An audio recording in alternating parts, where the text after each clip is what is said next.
Hey everyone, I'm Connor and welcome to my channel, The Closet. If it's your first time here on my channel, I like to talk about all things luxury. So if that's something you're into, I'd love it if you could hit the subscribe button and the bell button so you're notified when I bring out new videos. And if you're returning, welcome back to my channel. Guys, today it is Christmas. Well, in Australia, it's Christmas, like today. Today's December 25th, just in case you forgot what day it was. But this video will probably go up Boxing Day for Australians, but if you're in the Northern Hemisphere time zones, it'll be Christmas, so you're welcome. Merry Christmas. Today I'm going to be filming my December Q&A, and you guys have sent in some questions for me to answer. So whenever I do a Q&A, and when I say whenever, it is very far and few between, I will put up the request for questions on Instagram. So if you're not following me there, go over and follow theclosetbyconnor_ or subscribe to my channel, because I also do a YouTube community post where Christmas messages from everyone. I also do a, what was I saying? Oh yeah, on my community page on YouTube, I will do a request for questions as well. And the only way you can see that is if you're subscribed to my channel. So go and do that if you have not already. Let's get into questions. Alrighty, so the first question comes from Jan Moro 282 on YouTube, and she has asked, "Hi Connor, where are you going on your next holiday?" Well, a few posts ago, I also let you guys know that I'd booked another overseas holiday. Got you to guess. There was a lot of Canadian guesses. Unfortunately, I'm not going to Canada. I wish. Canada looks so beautiful, especially in the winter time. But, guys, are you ready? Bit of a drum roll.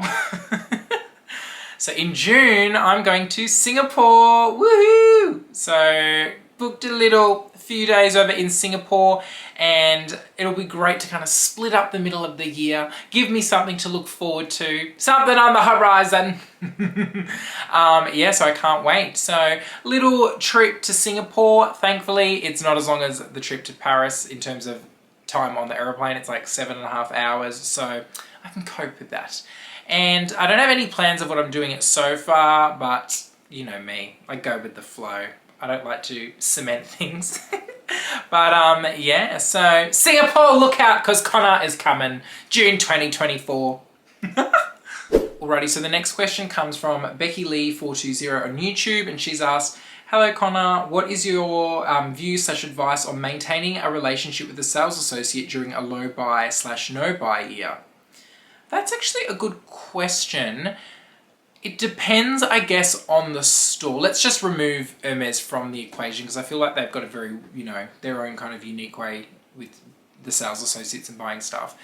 It depends, I guess, on if you're somebody who buys frequently, and by frequently you might buy something once a month, once every few months, even maybe more than that, more than frequently than that.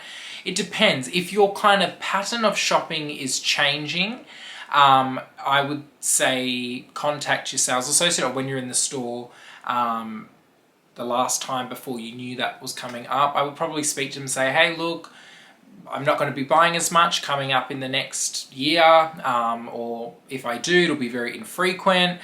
Just thought I'd give you the heads up. Everything's all good, but yada, yada, yada." And I think if you just keep the communication clear with them, they would respect that, and then they manage expectations based off that. They probably won't contact you with stuff that's coming into the store, because why would they if you're not going to buy anything?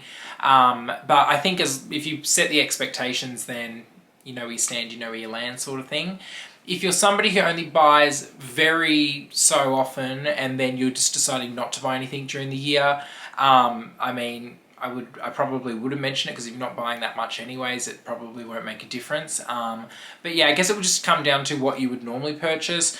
At the end of the day, honesty is the best policy. An SA is not going to think anything more of you or anything less of you if you're not going to buy anything for a period of time because of whatever the reason is. So yeah, it would just help them out, I guess, and not have them invest time into sending you products and stuff that's coming into the store. That's what I would do. Set clear expectations, and then you can't go wrong.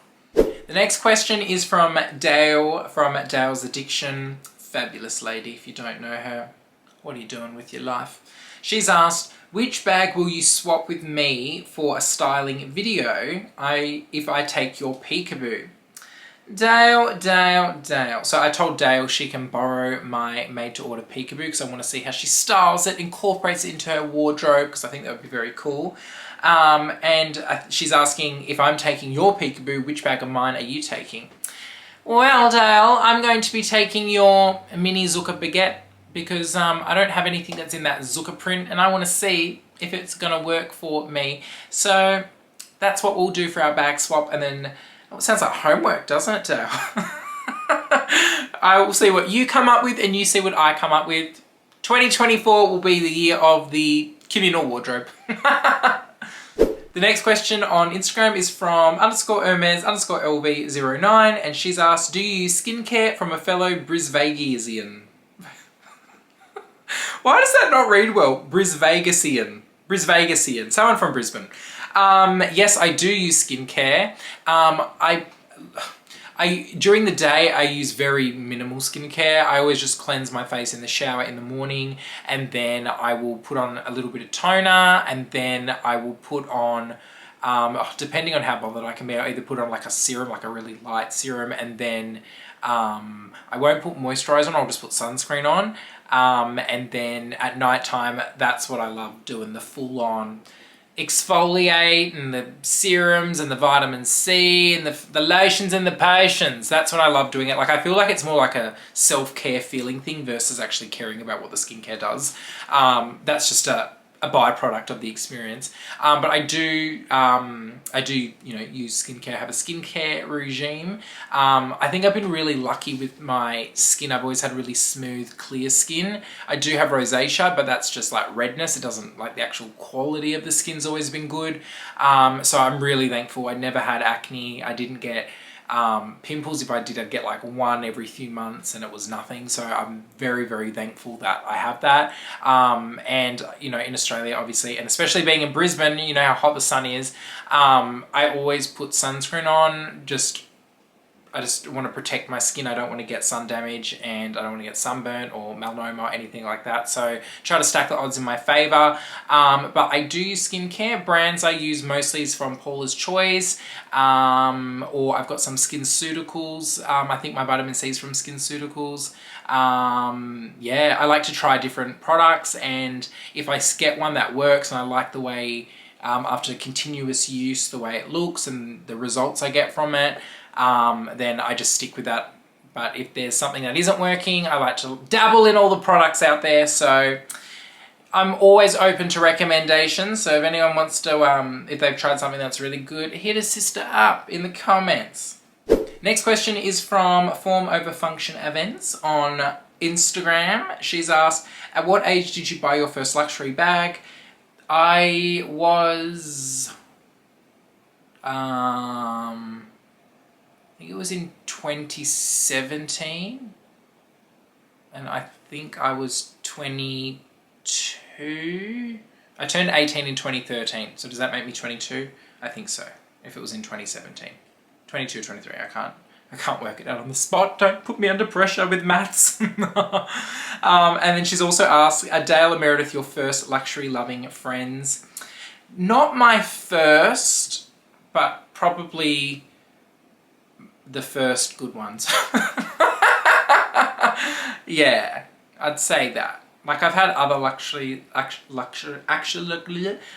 loving friends, but I think Dale and Meredith cemented the standard of what it takes to be the ultimate luxury loving friend. Lizzie C on Instagram has asked, when are you visiting Toronto? I would freaking love to visit Toronto. I'd love to visit Vancouver. I'd love to go to Canada. I know it's freezing cold there and all of that stuff, but I just love the French Quebec vibe. I love like the snow.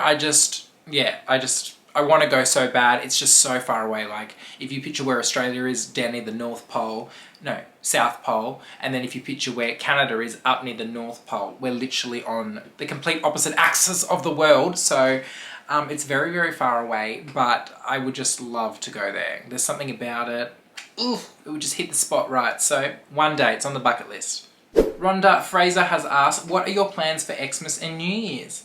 Well, Rhonda, as you can tell, busting at the seams with plans today on Christmas Day. No, last night I went to a friend's house. We had like a little movie night thing. And then today I'm not doing anything during the day, but I'm going to my friend's house for dinner. And then New Year's, I don't really do anything with New Year's. It's not really my thing. I just like quiet, relaxing, you know, time to myself. Over in Australia anyways, lots of people take time off work at this time, so I just take it as like normal leave and just relax and do my own thing, get on top of all the house stuff. Sounds very boring, but it is my idea of bliss. Me on Instagram has asked, trends you don't want to see in 2024. Ooh, interesting. What don't I want to see in 2024? What have I seen in 2023 that I haven't liked? Probably hideous bags from Burberry with fur tails and nipple clamps and cock rings hanging off them. Probably that. I think that's very suffice to say. The next question is from Skyly05. They've asked, who taught you about finances and what is your regime? Do you invest, shares, property, super? ? No, not one particular person taught me about finances, and I don't really think I'm that good with finances, but I guess I've learnt along the way, like people who I've coincidentally surrounded myself with have always been financially ambitious with stuff, or they've got good setup with investments or super or investment properties or whatever it may be. So I've kind of taken a lot of information from those, you know, conversations and experiences with what other people have. At the moment, I don't really invest in anything. Like I have shares and stuff, but a lot of them have been allocated, like gifted from work. I've sold shares from that have been gifted and I've made money from that. But apart from that, I don't really have a massive investment kind of goal. I guess I know about it enough, and I know the people I would need to go to if I became more serious about it. But at the moment, I'm kind of just living my best life. I save money, but I don't really have investments as such because they stress me out.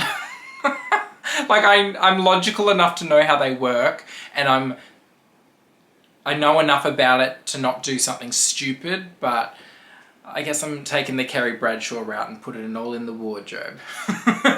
Don't do that, that's bad advice.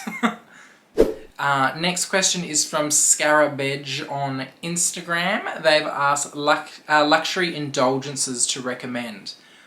Ooh, I mean, it all depends on what your kinks are. Like some people like their luxury indulgence might be like going into a boutique and looking at all the bags and getting the champagne and getting the little macaroons and doing all of that. Like that might be their kind of foreplay before buying the bag. It's getting a bit 50 Shades of Grey in here. So it just depends, I guess, on what you like.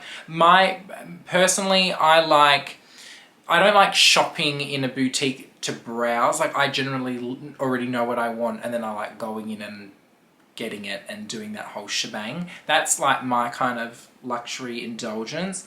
With regards to like actual products and stuff like that, like what would be something to indulge in? Look, I don't know, whatever tickles your fancy. But I guess if it's your first time indulging in luxury, definitely go into the boutique. And maybe if you know someone who has a relationship at the store, I would get them to speak with their sales associate to kind of like be like, oh look, my friend's coming in, it's their first time, can we put a bit of the magic, a bit of razzle dazzle on the experience? I think that's probably the best way to go. And then when your friend goes in with you, they're like, oh my god, this is amazing, they get the whole thing. I don't know if that answers your question at all, but that's some knowledge for you.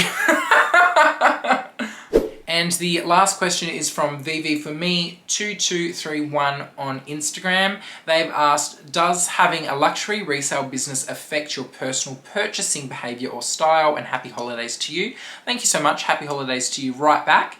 Does it affect my personal purchasing behaviour or style?